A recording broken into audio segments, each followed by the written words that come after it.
마지막 한 컷 함께 또 보도록 할게요. 최근 크게 각광을 받은 여배우 한소희 씨입니다. 그런데 어머니 때문에 요즘에 고초를 겪고 있다고 하는데 어떤 일입니까? 예, 이제 어떤 분이 인터넷에 글을 올렸는데 부부의 세계 연예인 엄마 사기라고 해서 글을 올린 거예요. 그 최근에 부부의 세계라고 굉장히 히트친 드라마에 한소희 씨가 등장을 했는데 거기 연예인 엄마가 갯돈을 들고 잠적했다. 그러면서 뭐 자기 딸이 잘 나가면 한 방이다 갚겠다 뭐 이런 얘기를 했었다. 그런데 그 엄마는 계속해서 돈도 나한테 갚지도 않는데 그 연예인이 왜 이렇게 잘 나가느냐 화가 난다. 그 연예인이 내 돈으로 뜬 건가 뭐 이런 생각이 나고 왜 저 사람은 TV에서 저렇게 잘 나가는데 나만 이렇게 고통을 겪어야 되느냐 네. 이렇게 고발하듯이 글을 올린 건데 거기에 대해서 그 연예인이 바로 한소희 씨였다는 거죠. 한소희 씨가 사과를 했습니다.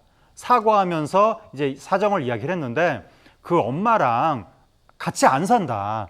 5살 때 엄마 아빠가 이혼을 한 이후로 할머니 밑에서 컸고 한소희 씨는 굉장히 고생하면서 네. 컸고 뭐 20살 때 30만 원 들고 서울 올라와서 온갖 아르바이트 하면서 지금까지 혼자서 컸는데 그러니까 엄마가 한 행동하고 아무 상관도 없다는 거죠. 한소희 씨 그 초등학교 동창이라는 사람이 또 글을 올렸는데 한소희 씨는 어렸을 때부터 부모가 없다고 놀림받으면서 컸다. 굉장히 네. 힘들게 컸다. 이런 증언도 나와서 좀 동정론이 나오고 있습니다. 그러네요.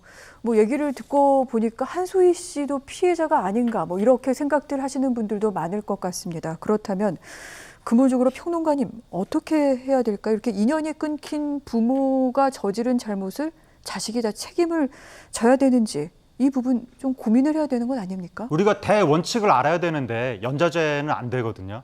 봉건 시절에는 연좌제도 있었지만 현대 민주국가에는 연좌제가 안 되는 겁니다.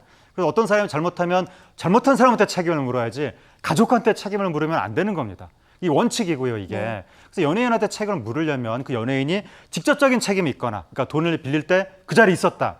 보증을 섰다. 이러면 이제 직접적인 책임이 있는 거죠.